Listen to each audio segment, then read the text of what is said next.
दोस्तों नमस्कार। ब्लूप्रिंट तैयार है और यह ब्लूप्रिंट कोई आज तैयार नहीं हुआ है। यह ब्लूप्रिंट तो 3 दिसंबर 2023 को ही पूरे तरीके से तैयार हो चुका था और इसकी तैयारी से पहले लगभग 2 महीने का वक्त इसे तैयार करने में तब लगाया गया जब समूचा इंडिया यानी इंडिया गठबंधन और उससे जुड़े तमाम क्षत्रप ये मानकर चल रहे थे कि 2023 के राज्यों के चुनाव सेमीफाइनल हैं और उसके बाद जब फाइनल में जाएंगे तो यह सेमीफाइनल के रिजल्ट उनके भीतर ऑक्सीजन भर देंगे। लेकिन जो ब्लूप्रिंट तैयार कर रहे थे वो ये मानकर चल रहे थे कि अगर उन्होंने राज्यों के चुनाव को सेमीफाइनल के तौर पर लिया तो फिर फाइनल में बड़ी मुश्किल होगी, क्योंकि सामने वाकई इंडिया खड़ा है। इस देश के तमाम क्षत्रप खड़े हैं और उसमें सबसे बड़े पुराने राजनीतिक दल के तौर पर कांग्रेस अपनी ताकत लगातार दिखला रही है। तो ब्लूप्रिंट की शुरुआत 3 दिसंबर 2023 को जब रिजल्ट चुनाव के आए उसमें किसे लाभ हुआ और किसे जीत मिली यह महत्वपूर्ण नहीं था। महत्वपूर्ण था कि मध्य प्रदेश, राजस्थान और छत्तीसगढ़ में एक झटके में कांग्रेस की राजनीतिक जमीन हिल गई और उस हिलती हुई जमीन का लाभ उन क्षत्रपों ने उठाना शुरू किया जो क्षत्रप ये सोच रहे थे कि दरअसल उनके राज्य की राजनीति में वह कल कहां बचेंगे। एक तरफ बीजेपी है, दूसरी तरफ कांग्रेस है। उनकी सौदेबाजी का दायरा बढ़ा, लेकिन उस ब्लूप्रिंट के भीतर जिन बातों को लिखा गया था उसमें पहले ही निशाने पर एक एक करके हर क्षत्रप को आना ही था। इसीलिए अगर ब्लूप्रिंट की उस कतार को अगर आप पढ़ना शुरू करें तो बिहार, बंगाल, झारखंड, उत्तर प्रदेश और फिर महाराष्ट्र और उसके बाद तमिलनाडु की दिशा में कदम बढ़ेंगे। राजनीतिक तौर पर इस ब्लूप्रिंट का मतलब बहुत साफ है। एक एक करके इंडिया के साथ जुड़े हर क्षत्रप को न सिर्फ ढाना है बल्कि अपने साथ लाकर खड़ा करना है, क्योंकि इस बार ऐसी जीत चाहिए जो जीत से बड़ी जीत हो और उस जीत में पिलर इंडिया के ही हो। उसी इंडिया के जो कि अपने तौर पर खड़ा खुद को इसलिए कर रहा था कि उसे मोदी सत्ता को हराना है। लेकिन मोदी सत्ता के इस ब्लूप्रिंट का मिजाज क्या हो सकता है इसकी कल्पना कोई कर नहीं सकता है, क्योंकि किसी भी सरकार का काम जब तक वह काम कर रही है और चुनाव का ऐलान हुआ नहीं है उससे पहले तो उसका काम अपने मंत्रालयों को संभाल कर अपने अनुकूल नहीं बल्कि देश के अनुकूल विकास, इंफ्रास्ट्रक्चर, इस देश की जरूरतें उनको कहीं आगे बढ़ाना होता है। लेकिन कोई अगर आपसे यह कहे कि एक दो नहीं तकरीबन आधे दर्जन कैबिनेट मिनिस्टर इस देश के भीतर में उस इंडिया के पिलर्स को ढाने में लगे हैं, बातचीत कर रहे हैं उन पिलर्स के साथ जो आने वाले वक्त में बीजेपी के साथ खड़े हो जाएं या एनडीए में शामिल हो जाएं। और यह एक ऐसी राजनीतिक बिसात है जिसके ब्लूप्रिंट के भीतर एक एक करके हर क्षत्रप को साथ लेने की परिस्थिति है। और यह परिस्थिति ऐसा नहीं है कि 2024 के चुनाव में के बाद थम जाएगी। जो बचेंगे उन्हें भी 2024 के बाद साथ में आना पड़ेगा। कुछ इस तरीके से कैबिनेट मिनिस्टर्स भी काम कर रहे हैं। एक कैबिनेट मिनिस्टर की मुलाकात अपने तौर पर जनता दल यूनाइटेड के नेता के साथ हुई थी। बातचीत आगे बढ़ी और दिल्ली में बैठे हुए इस दौर में जनता दल यूनाइटेड के नेता हरिवंश ने लगातार संवाद स्थापित किया और कौन सी परिस्थिति सामने आई यह किसी से छुपी हुई नहीं है। एक दूसरे कैबिनेट मिनिस्टर को बंगाल को लेकर लगाया गया और जैसे जैसे यात्रा चली वैसे वैसे बंगाल के भीतर से आवाज उसी इंडिया के अनुगुंज के साथ उठने लगी कि देखिए हम आपके साथ नहीं खड़े होंगे। और होते होते बात उस हद तक चली गई कि आप पिछली बार जो जीत कर आए थे उतनी सीट भी नहीं पा पाएंगे। और संयोग यह नहीं है कि आज प्रधानमंत्री ने राज्यसभा में राष्ट्रपति के अभिभाषण पर अपने भाषण में ममता बनर्जी के उस बयान का जिक्र किया जिसमें उन्होंने कहा था कांग्रेस 40 सीट तो जीत जाए। यह संयोग नहीं है, यह दरअसल उस ब्लूप्रिंट का हिस्सा है। एक तीसरे कैबिनेट मिनिस्टर जिनको हेमंत सोरेन को लेकर लगाया गया था। हेमंत सोरेन आदिवासी वोट बैंक के साथ, हेमंत सोरेन झारखंड के भीतर अपनी राजनीतिक पहचान लिए हुए, हालांकि उनके ऊपर तमाम आरोप, लेकिन वो डिगे नहीं। वो जान गए कि आने वाले वक्त में राजनीति कैसे साधनी है, तो वो कैबिनेट मिनिस्टर फेल हो गए। चौथे कैबिनेट मिनिस्टर लगे उत्तर प्रदेश की सियासी हालात को समझने के लिए, और उसमें जयंत चौधरी को उन्होंने बांधना शुरू किया। 1 2 3 4 4 बैठके कैबिनेट मिनिस्टर कर रहे थे। और इस दौर में इस देश का कितना एक्सपोर्ट हो रहा है, कहीं ऐसा तो नहीं है इंपोर्ट और बढ़ रहा है? कॉमर्स मिनिस्ट्री का क्या हाल है? इस देश के भीतर में इकोनॉमी का क्या हाल है? कैबिनेट मिनिस्टर को इससे मतलब नहीं, उन्हें तो सफलता चाहिए थी, क्योंकि रिजल्ट उन्हें बतलाना है दिल्ली के भीतर अपने नेता को, तो वो उस दिशा में बढ़ गए। तो चौथे कैबिनेट मिनिस्टर लगातार जयंत चौधरी के साथ लगे रहे, और जयंत चौधरी भी संवाद बनाते रहे। किस रूप में, किस तरीके की बात हुई, उसमें कई सवाल थे। उस सवाल का पहला जवाब यही था कि किसी भी हालत में आपको पहले पल्ला झाड़ना होगा। इस पहले और पहले आपके चक्कर में तय यही हुआ कि जो जो सम्मेलन हो रहे हैं उसको कैंसिल कर दीजिए। अजीत सिंह की आदमकद प्रतिमा जो लगने वाली है छपरौली में, उसको लेकर भी उसको टाल दीजिए, तब प्रधानमंत्री जरूर आएंगे। लेकिन पहले तय आपको करना है। आपको कितनी भी सीटें मिल जाएं, उन सीटों से क्या होगा? आपको वहां पर सांसदी तो नहीं मिलेगी, यानी आपके उम्मीदवार जीतकर तो नहीं आएंगे। तो फिर ऐसे में परेशानी क्या है? बीजेपी के साथ खड़े होंगे तो जीत की मुहर पक्की है। तो 4 सीट ले लीजिए, एक राज्यसभा की सीट ले लीजिए। 2024 में आपको दिल्ली भी बुला लेंगे, वहां किसी एक को मंत्री बना देंगे। इन सब के बीच जैसे ही आप पल्ला झाड़ेंगे, आपके जो विधायक है उनमें से किसी एक को योगी मंत्रिमंडल में भी शामिल कर लिया जाएगा। यह डील कैसी लगी? राजनीतिक तौर पर इस डील का कोई मतलब हो या ना हो, क्योंकि लड़ाई तो इस देश में लोकतंत्र को बचाने की इंडिया लड़ रहा था, और संविधान का भी आसरा इस दौर में लगातार दिया गया। लेकिन फिर ऐसी कौन सी परिस्थिति आती चली जा रही है कि 3 दिसंबर को दिल्ली में बैठे हुए सत्ताधारियों ने जो देख लिया, उसे इंडिया के तमाम क्षत्रप देख नहीं पाए? क्योंकि यह डील यही नहीं रुकेगी। एक कैबिनेट मिनिस्टर महाराष्ट्र को लेकर भी लगे हुए हैं, और हिंदूवाद एक बार फिर से जागृत हो रहा है। किस शिवसेना के तहत और किसके नहीं, यह भी अब बताने की जरूरत होनी नहीं चाहिए। और एक कैबिनेट मिनिस्टर तो समझा रहे हैं शरद पवार को भी कि देखिए, आप ज्यादा हील हुज्जत की दिशा में मत बढ़िए।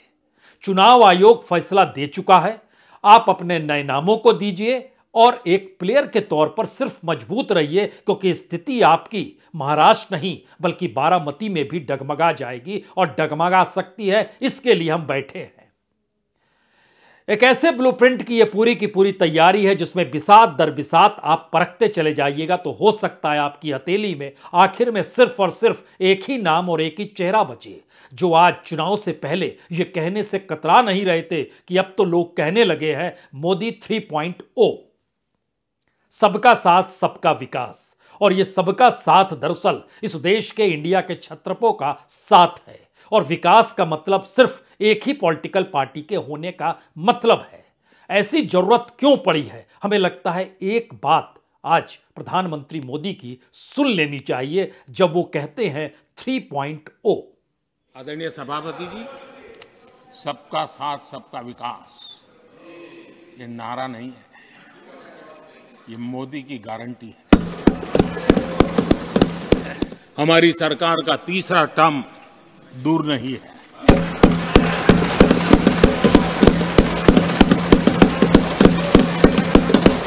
कुछ लोग इसे मोदी 3.0 कहते हैं। मोदी 3.0 विकसित भारत की नींव को मजबूत करने के लिए पूरी शक्ति लगा देंगे। दरअसल आज 1.5 घंटे के भाषण में प्रधानमंत्री ने जिस चकाचौंध भारत को इस देश के सामने रखा, उसके बाद उन्हें इंडिया के छत्रपों की क्या जरूरत है, यह कोई भी पूछ सकता है। क्योंकि अगर आप आंकड़ों के लिहाज से भी देखिए तो मनरेगा के 74,500 करोड़ भर नहीं, किसान निधि के 60,000 करोड़ भर नहीं, आयुष्मान भारत के 7,200 करोड़ भर नहीं, बल्कि वाइब्रेंट विलेज भी 2517 करोड़ का है। बल्कि मुद्रा योजना के तहत भी इस बरस लगभग 2 लाख करोड़ का खेल है। आवास योजना के तहत 48,000 करोड़ का खेल है। जल नल योजना में भी 60,000 करोड़ का खेल है। इसी दौर में सौभाग्य योजना में भी 16,320 करोड़ का खेल है। और विश्वकर्मा योजना भी अब सरकार कह रही है वो लागू हो चली है, तो 13,000 करोड़ का खेल तो वहां पर भी है। और उज्ज्वला योजना तो पहले से है, 8,000 करोड़ इस बार भी उतने पैसे दिए जाएंगे।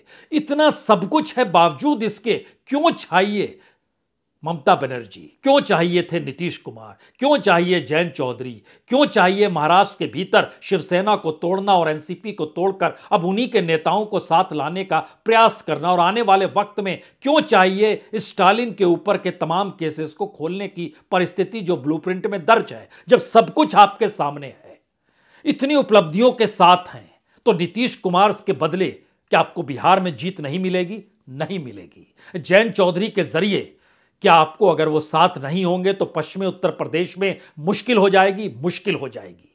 क्या इन सब के बीच अगर अभी भी जिस भावना के साथ शरद पवार और उद्धव ठाकरे खड़े हैं, कल को अगर वो साथ नहीं आए तो क्या महाराष्ट्र में मुश्किल तोड़ने के बावजूद होने वाली है? तो होने वाली है।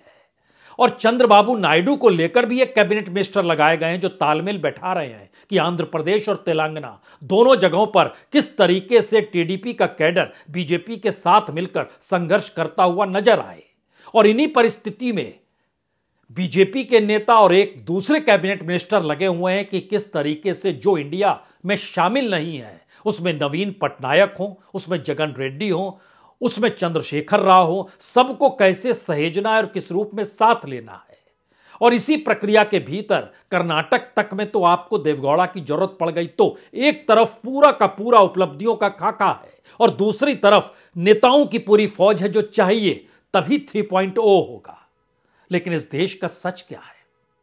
इस देश का सच प्रवासी मजदूरों में बसता है या इस देश का सच कॉरपोरेट में बसता है? और शायद आज इसी नब्ज को राहुल गांधी ने पकड़ने की कोशिश की। यह सवाल अलग है कि राहुल गांधी धीरे धीरे कहीं अलग थलग दिखाई तो नहीं दे रहे और इंडिया बनाने के बाद अब कांग्रेस के सामने मुश्किल है, या कांग्रेस की राह धीरे धीरे आने वाले वक्त को लेकर वह उसे उसके पैरों पर खड़ा कर देगी, ऐसी स्थिति बन रही है। इन दोनों परिस्थितियों के भीतर इस देश के सच को पहले सुनना चाहिए, क्योंकि जब इस बात का जिक्र होता है, इस देश के भीतर के कुल मिलाकर उंगलियों पर गिने जाने वाले लगभग 22 कॉरपोरेट हैं। उन कॉरपोरेट के जरिए इस देश के तमाम पिछड़े इलाकों में उनकी इंडस्ट्री चलती है। और खास तौर से जो खनन वाले क्षेत्र हैं, वो झारखंड का इलाका हो, वह उड़ीसा का इलाका हो, वह कर्नाटक का इलाका हो, वो आंध्र प्रदेश का इलाका हो, वो तेलंगाना का इलाका हो, इन तमाम जगहों पर भरे पड़े हैं वैसे कॉरपोरेट जो खनन के जरिए वहां से इस देश की खनिज संपदा को निकालते हैं, बड़े बड़े दफ्तरों को बनाते हैं, हेडक्वार्टर उनके मौजूद रहते हैं। और इन सब जगहों से बड़ी तादाद में, करोड़ों की तादाद में प्रवासी मजदूर देश भर में फैले होते हैं। कोविड काल में प्रांत दर प्रांत, राज्य दर राज्य नजर आया था कितनी बड़ी तादाद में प्रवासी मजदूर घरों को छोड़कर उन शहरों में सिमट जाते हैं जहां 2 जून की रोटी उन्हें मिल जाए। हम फिर भी विकसित राष्ट्र की दिशा में बढ़ रहे हैं। और ऐसे मौके पर राहुल गांधी आज उड़ीसा में थे तो उन्होंने उन परिस्थिति को समझने और समझाने की कोशिश की जिसको लेकर इससे पहले कांग्रेस कभी कुछ कहती नहीं थी। लेकिन अब अगर वो समझ रहे हैं, कह रहे हैं, तो इसका मतलब है कि इस देश के भीतर में 2 धाराएं राजनीतिक तौर पर बनने लगी है। एक तरफ प्रधानमंत्री मोदी की कॉरपोरेट और विकसित राष्ट्र की धारा है और दूसरी तरफ राहुल गांधी इस देश के गरीब गुरबों और मजदूरों का जिक्र करके इस देश की सच को राजनीतिक पटल पर लाने को तैयार है। क्या कहा उन्होंने, सुनना चाहिए। आपको 2 आंकड़े देना चाहता हूं। 30 लाख लोग ओडिशा से बाहर गए हैं, बाकी देश में, बाकी स्टेट्स में मजदूरी कर रहे हैं, भूखे हैं क्योंकि ओडिशा की सरकार अपना काम नहीं कर रही है। और दूसरा आंकड़ा 30 अरबपति बाहर से उड़ीसा का धन लूटने यहां आए हैं। ये हालत है प्रदेश की। 30 उद्योगपति, बड़े बड़े अरबपति बाहर से आए हैं, 30 लाख लोग यहां से बाहर गए हैं, वो भूखे मर रहे हैं। और यहां पे बीजेपी और बीजेडी की पार्टनरशिप सबसे बड़ा मुद्दा उड़ीसा में, आप जानते हो, मुझे कहने की भी जरूरत नहीं है, सब उद्योग यहां बंद कर दिए हैं और देश में सबसे ज्यादा बेरोजगारी 40 साल के बाद यहां उड़ीसा में और बाकी देश में है। राहुल गांधी की यह सोच क्या मायने रखती है जब पूरी कायनात इंडिया को तोड़ने निकल पड़ी हो? और कायनात का मतलब दिल्ली की सत्ता है, कैबिनेट मिनिस्टर्स की फौज है, पैसा है, ताकत है, एजेंसी है, सब कुछ है, कॉन्स्टिट्यूशन भी साथ है, लोकतंत्र भी साथ है, और उसी आसरे इंडिया को तोड़ना है तो फिर बचाएगा कौन? और खास तौर से तब जब इस देश की हकीकत, इस देश की गरीबी और आम लोगों की जरूरतों से जुड़ी हुई हो।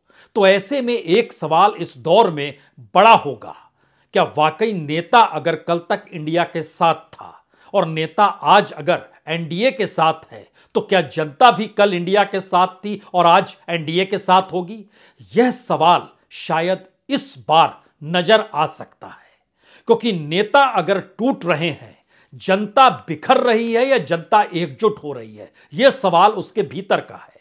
और यह सवाल इसलिए जरूरी है क्योंकि कल तक ममता बनर्जी के सवाल, नीतीश कुमार के सवाल, उत्तर प्रदेश की सियासी गलियारों के सवाल और महाराष्ट्र की राजनीति के भीतर उठते हुए सवाल, या इंडिया की बैठकों में जो सवाल बार बार उठाए गए, उन सवालों का क्या कोई मतलब नहीं है और सिर्फ ये नेताओं के दिल की गुबार थी जिसमें वो राजनीतिक सत्ता पाने के लिए इंडिया बनाते हैं और एक वक्त इंडिया एनडीए में शामिल हो जाते हैं? लेकिन अब अगले टारगेट पे अगर जयंत चौधरी आ चुके हैं तो उन्हें क्या चाहिए? अपने दादा के नाम भारत रत्न यानी चौधरी चरण सिंह के नाम भारत रत्न चाहिए। अजीत सिंह की आदमकद प्रतिमा का जो अनावरण हो वो प्रधानमंत्री मोदी करें। जिन 4 सीटों का जिक्र हो रहा है उसमें कैराना या मथुरा, बागपत और अमरोहा, ये 4 सीट उन्हें मिल जाए। और समाजवादी पार्टी तो 7 सीट दे रही थी, लेकिन कह रही थी 3-4 सीटों पर हम अपने उम्मीदवार खड़ा करेंगे, तो वहां दांव नहीं लग रहा था। तो क्या वाकई पश्चिमी महाराष्ट्र के भीतर जो जाट वोट बैंक है वह भी एक झटके में बीजेपी के साथ खड़ा हो जाएगा? क्योंकि पहचान तो अपने नेता के जरिए ही होती है। और जब जाति की राजनीति हो, समुदाय की राजनीति हो, गांव खेड़े की राजनीति हो, तो वह अपने नेता के आश्रय चलती है। वो नेता जिधर चाहे उधर सबको हाँक सकता है क्या? यह सवाल इसलिए बड़ा है क्योंकि पिछले चुनाव और तमाम चुनाव की परिस्थिति में अगर आरएलडी को परखना शुरू करें तो आरएलडी ने लोकसभा के चुनाव में 3 सीटों पर चुनाव लड़ा था, उसे एक जगह भी जीत नहीं मिली। उसके जो वोट परसेंटेज थे वह 0.24% थे। और ऐसा नहीं है कि 2014 में उसे जीत मिली। 2014 में 8 उम्मीदवार उसने मैदान में उतारे थे और एक को भी जीत नहीं मिली और वोट का परसेंटेज उस वक्त 0.13% था। 2019 में जिन जगहों पर वो जीत सकती थी, उनके पिता अजीत सिंह जो अब नहीं है, वह चुनाव लड़ रहे थे और वो हार गए थे मुजफ्फरनगर से 6,528 वोटों से। वहां से संजीव बलियान जीत गए थे। दोनों को लगभग 5.5 लाख से ज्यादा वोट मिले थे। और बागपत में तो खुद जयंत चौधरी थे जो कि 23,000 वोटों से हारे थे। और मथुरा में तीसरे कैंडिडेट खड़े हुए थे कुंवर नरेंद्र सिंह जो बीजेपी के उम्मीदवार हेमा मालिनी से हारे थे। बागपत में हार 23,000 की थी, लेकिन मथुरा में हार 2,93,000 की थी। इतनी बड़ी तादाद में वो हार मिली थी, तो क्या अब बीजेपी के साथ जाते ही गारंटी जीत की हो जाएगी? क्योंकि जनता शिफ्ट करेगी और सत्ता में अगर नहीं है आप तो फिर राजनीति आप कर नहीं सकते हैं, अपना संगठन आपको चलाना मुश्किल होगा। और इस दौर में तो सत्ता ने खास व्यवस्था कर रखी है कि आपकी पाइपलाइन जो थी फंडिंग की वह भी बंद हो जाए, आप ही के इलाके में कोई फंडिंग ना करे। और इसको लेकर इस देश में एजेंसियां सक्रिय हैं, जिसको हम लोग सीबीआई कहते हैं, ईडी कहते हैं, आईटी कहते हैं, ये सभी सक्रिय हैं। लेकिन अगला सवाल और भी है। जिन जगहों पर अब जयंत चौधरी को चाहिए वो पिछली बार बीएसपी को दे दी गई थी। अमरोहा की सीट, बिजनौर की सीट, बीएसपी पिछली बार वहां से चुनाव लड़ी और जीती थी। कैराना की सीट वो चाहती थी, वहां से समाजवादी पार्टी लड़ी लेकिन वो हार गई थी। तो क्या ये बिल्कुल नई परिस्थिति है? और विधानसभा के भीतर जो पहुंच और पकड़ पश्चिमी उत्तर प्रदेश के भीतर है, उसे भी अपने अनुकूल अब बीजेपी देख रही है, क्योंकि कैबिनेट मिनिस्टर ने बातचीत के दायरे में यह काम तो किया है कि आप मंत्रिमंडल में शामिल हो जाएंगे, राज्य में तो आने वाले वक्त में आपकी बड़ी भागीदारी खुद ब खुद हो जाएगी और बड़ी तादाद में लड़ेंगे, क्योंकि विधानसभा के भीतर 33 सीटों पर लड़े थे, 9 सीटों पर जीत मिली, 5% वोट मिला, जो अपने आप में सबसे ज्यादा था, क्योंकि पिछले चुनाव में वो साथ घूम रहे थे अखिलेश यादव को, और अखिलेश यादव को इसी बात को लेकर दुख है कि जब किसी के साथ नहीं थे तब हमने साथ दिया, जब उनकी मान्यता जा रही थी, और लगातार बस पे हम ही दोनों तो घूम रहे थे। लेकिन इस पूरी प्रक्रिया के भीतर कितने दिनों तक सिर्फ अपने बूते और अपने परिवार के नाम के बूते राजनीति साधी जा सकती है? शायद यह संकट है, और इस संकट की अगली कड़ी जा रही है एनसीपी की दिशा में, जहां पर चुनाव चिन्ह छिन गया, पार्टी का हेडक्वार्टर छिन जाएगा, पूरा का पूरा कैडर शिफ्ट हो जाएगा। तो राजनीतिक तौर पर बारामती में भी क्या शरद पवार और उनका अपना परिवार अलग थलग दिखाई देगा? बारामती दरअसल पुणे डिस्ट्रिक्ट में आता है, और पुणे के भीतर में 21 विधानसभा की सीटें हैं। उस 21 में से 10 पर जो एनसीपी जीती थी, 10 के 10 विधायक शरद पवार के साथ नहीं गए, बल्कि अजीत पवार के एनसीपी में चले गए। 8 सीट पर बीजेपी जीती थी और 3 सीट पर कांग्रेस जीती थी, जिसमें एक कस्बा पेठ भी था, जो लगातार बीजेपी जीतती रही, लेकिन इस बार कांग्रेस जीत गई उपचुनाव में। तो कस्बा पेठ, भोर और पुरंदर, इन 3 सीटों को अगर छोड़ दीजिए तो बाकी 18 सीटें उन्हीं के कब्जे में है, जिनको हराने के लिए इंडिया की शुरुआत नहीं हुई बल्कि मुनादी हुई। और मुंबई सम्मेलन के भीतर इस बात का जिक्र था कि महाराष्ट्र की राजनीति को कैसे शरद पवार और उद्धव ठाकरे साधेंगे, और किस तरीके से चुनाव चिन्ह ना भी हो तो भी यह लड़ाई कैसे लड़ी जाएगी। लेकिन ब्लूप्रिंट तो कुछ और कहता है। ब्लूप्रिंट तो उस दिशा में बढ़ चुका है जहां पे उसे हर हाल में जीत चाहिए, बड़ी जीत चाहिए, और बड़ी जीत के साथ धीरे धीरे इस देश में एक ही पॉलिटिकल पार्टी नजर आनी चाहिए। ऐसी स्थिति राजनीतिक तौर पर छत्रपों को खत्म करना, तो कोई भी आखिरी सवाल पूछेगा, छत्रपों का जन्म क्या बीजेपी से निकलकर हुआ? बिल्कुल नहीं। बीजेपी से निकलकर किसी ने पार्टी बनाई तो वो रह नहीं पाए, चाहे वो कल्याण सिंह ही क्यों ना हो। कांग्रेस से निकलकर पार्टियां बनी और सत्ता में आई, वो जगन रेड्डी हो, वो ममता बनर्जी हो, वो शरद पवार हो, तीनों कांग्रेस से निकल कर गए। लेकिन अब मंडल की राजनीति जब मध्यम पड़ने लगी उसकी ऊर्जा, तो ऐसे में मंडल की राजनीति से निकले हुए छत्रपों के सामने संकट है, राजनीतिक संकट है। और इसीलिए अखिलेश यादव हो या तेजस्वी यादव हो, यह बीजेपी के साथ नहीं जा सकते हैं, क्योंकि इनकी पूरी राजनीतिक जमीन ही उस कमंडल के खिलाफ है जिसके जरिए मंडल की राजनीति ने जन्म लिया था। और कमंडल के खिलाफ मंडल की राजनीति से निकले हुए राजनीतिक दलों ने सेंध नहीं लगाई, बल्कि हराया भी उत्तर प्रदेश में भी और बिहार में भी उसी बीजेपी को, जिसका कद लगातार आज बढ़ता चला जा रहा है। तो कुछ राजनीतिक दल बचेंगे, बाकी सभी खत्म हो जाएंगे धीरे धीरे, और सभी को शामिल होना होगा, क्योंकि सभी के सामने प्रस्ताव एक ही था। यह प्रस्ताव नीतीश कुमार के सामने भी रहा, आप शामिल नहीं हो बल्कि विलय कर लीजिए। यह स्थिति जयंत चौधरी के सामने भी आई। यह परिस्थितियों में खामोशी बरती मायावती ने भी। इन्हीं परिस्थितियों को लेकर शिवसेना को भी तोड़ा गया। इन्हीं परिस्थितियों के साथ एनसीपी के सामने भी सौदेबाजी थी। लेकिन 2024 की जीत के बाद की परिस्थितियां ये बतला रही हैं कि इस ब्लूप्रिंट की पूरी इबारत जो है वो 2027 तक के लिए लिखी गई है, जब उत्तर प्रदेश में अगले विधानसभा चुनाव होने हैं। तब तक जो छत्रपों की मौजूदगी है वो गायब हो जाएगी, या गायब कर दी जाएगी, या बचेंगे नहीं। और राजनीतिक तौर पर इस देश में सबसे कमजोर कांग्रेस बचेगी। संभलना किसे है? इंडिया को संभलना है, कांग्रेस को संभलना है, या इस देश की जनता को संभलना है? तीनों परिस्थितियां खुली हुई हैं। लोकतंत्र का मिजाज कहता है चुनाव होगा, उसी में फैसला होगा। लेकिन इसी लोकतंत्र के मिजाज के साथ इस देश के हालात बताते हैं, जब चुनाव होगा तो चुनाव कौन करा रहा होगा, निर्णय कौन सुना रहा होगा, निर्णय करने और चुनाव कराने के बीच कौन खड़ा होगा। क्योंकि इलेक्शन कमीशन ने जिस तरीके से चुनाव चिन्ह छीना, नाम छीना, वो चाहे ठाकरे परिवार का हो या शरद पवार के परिवार का हो, सामान्य तौर पर भारत के सामाजिक सांस्कृतिक स्थितियों में इस देश में परिवारों के भीतर भी बुजुर्गों से ऐसा कुछ नहीं छीन लिया जाता है जैसा राजनीति में चुनाव आयोग ने शरद पवार से सब कुछ छीनकर भतीजे को दे दिया। उधर बेटे से सब कुछ छीनकर जो दिल्ली के साथ एकनाथ शिंदे खड़े हुए उनको सब चीज सौंप दिया।